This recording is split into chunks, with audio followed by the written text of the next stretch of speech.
আসসালামু আলাইকুম। 10 মিনিট মাদ্রাসায় আপনাকে স্বাগতম। মৃত্যুর স্মরণ ও প্রস্তুতি। হযরত আবু হুরায়রা রাদিয়াল্লাহু তাআলা এর রওয়াতে রাসূল সাল্লাল্লাহু আলাইহি ওয়াসাল্লাম ইরশাদ করেন, হে মানব সম্প্রদায়, সুখ বিনাশকারী মৃত্যুকে বেশি বেশি করে স্মরণ করো। 2 হযরত আনাস রাদিয়াল্লাহু তাআলা এর বর্ণনায় রাসূল সাল্লাল্লাহু আলাইহি ওয়াসাল্লাম বলেন, সংকটময় মুহূর্তে বান্দা যখন মৃত্যুকে স্মরণ করে তখন এ স্মরণ তার সংকটময়তাকে দূর করে দেয়, আর সুখের কালে মৃত্যু যখন স্মরণ করে তখন এ স্মরণ তার সুখ স্বাচ্ছন্দ্যকে বিরহিত করে দেয়।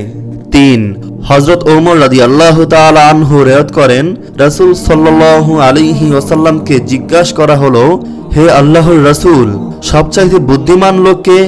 তিনি বললেন, যে ব্যক্তি অধিক হারে মৃত্যুকে স্মরণ করে এবং মৃত্যু পরবর্তী জীবনের প্রস্তুতি গ্রহণ করে থাকে, সেই সবচেয়ে বুদ্ধিমান। 4 হযরত সাদ্দাদ ইবনে আওস রাদিয়াল্লাহু তাআলা এক রিওয়ায়াতে রাসূল সাল্লাল্লাহু আলাইহি ওয়াসাল্লাম ইরশাদ করেন, যে ব্যক্তি নিজের প্রবৃত্তিকে শুধরিয়েছে এবং পরলৌকিক জীবনের প্রস্তুতি স্বরূপ আমল লেগে রয়েছে, সেই বুদ্ধিমান। আর যে ব্যক্তি আকাঙ্ক্ষা করেছে আল্লাহর প্রতি কিন্তু নিজেকে প্রবৃত্তির দাস বানিয়েছে, সে পরাজিত। 5 হযরত আবু হুরায়রা রাদিয়াল্লাহু তাআলা এর রিওয়ায়াতে রাসূল সাল্লাল্লাহু আলাইহি ওয়াসাল্লাম ইরশাদ করেন, মৃত্যুর পর সবাইকে আক্ষেপ করতে হবে। সাহাবারা আরজ করলেন, সবাইকে আক্ষেপ করতে হবে এর অর্থ কি হে আল্লাহর রাসূল? তিনি বললেন, মৃত্যু ব্যক্তির পুণ্য যদি অল্প হয় তাহলে সে এই বলে আক্ষেপ করবে যে আমি কেন পুণ্য আরো বেশি করলাম না, আর যদি সে পাপী হয় তাহলে পাপ থেকে বেঁচে না থাকার কারণে আক্ষেপ করতে হবে। 6 হযরত রবি ইবনে আনাস রাদিয়াল্লাহু তাআলা এর রিওয়ায়াতে রাসূল সাল্লাল্লাহু আলাইহি ওয়াসাল্লাম ইরশাদ করেন, পার্থিব জীবনের প্রতি অনাসক্তি ও আখিরাতের প্রতি আসক্তি সৃষ্টির জন্য মৃত্যুর বিশ্বাস যথেষ্ট। 7 হযরত আবু হুরায়রা রাদিয়াল্লাহু তাআলা এর রিওয়ায়াতে রাসূল সাল্লাল্লাহু আলাইহি ওয়াসাল্লাম এর দরবারে এক ব্যক্তি হাজির হয়ে বলল, হে আল্লাহর রাসূল, মৃত্যু যে আমার প্রিয় নয়। রাসূল সাল্লাল্লাহু আলাইহি ওয়াসাল্লাম জিজ্ঞাসা করলেন, তোমার কাছে কি অর্থকড়ি আছে? লোকটি বলল, হ্যাঁ।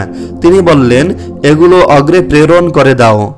অগ্রে অর্থ দান করে দেওয়া, কেননা মুমিনের হৃদয় তার সম্পদের সাথে লেগে থাকে। তাই যদি সে সম্পদকে অগ্রে প্রেরণ করে দেয় তাহলে তার আকাঙ্ক্ষাও হবে সম্পদের কাছে যেতে মিলিত হবার।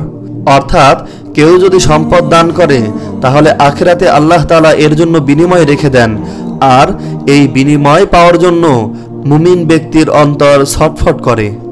আর সম্পদ যদি পিছনে রেখে যায় তাহলে সেও সম্পদের সাথে পিছে থেকে যাবার আশা করবে। অর্থাৎ কেউ যদি তার সম্পদকে দান না করে তাহলে তার সম্পদের কাছে থেকে যেতে ইচ্ছে করে, সে মৃত্যু চায় না। 8 হযরত কাতাদা রাদিয়াল্লাহু তাআলা আনহু ফরমান, একবার রাসূল সাল্লাল্লাহু আলাইহি ওয়াসাল্লামের সামনে দিয়ে একটি জানাজার অতিক্রম হলো। জানাজা অর্থ মৃত ব্যক্তির লাশ। রাসূল সাল্লাল্লাহু আলাইহি ওয়াসাল্লাম এটি দেখে বললেন, মুস্তারিহ অথবা মুস্তারাহ মিনহু। সাহাবারা আরজ করলেন, হে আল্লাহর রাসূল সাল্লাল্লাহু আলাইহি ওয়াসাল্লাম, মুস্তারাহ এবং মুস্তারাহ মিনহু এ বাক্যের মর্মার্থ কি? রাসূল সাল্লাল্লাহু আলাইহি ওয়াসাল্লাম বললেন, মুমিন আল্লাহর রহমতের মধ্যে প্রবেশ করে এবং দুনিয়ার যাতনা ক্লেশ থেকে স্বস্তি পায়, আর পাপী ও দুষ্ট লোকের মৃত্যুতে জীব জানোয়ার, বৃক্ষলতা, স্থান অঞ্চল এবং মানুষজনেরা স্বস্তি পায়। 9 হযরত ইবনে মাসউদ রাদিয়াল্লাহু তাআলা আনহু বলেন, আল্লাহর সাক্ষাতের মাঝেই মুমিনের স্বস্তি।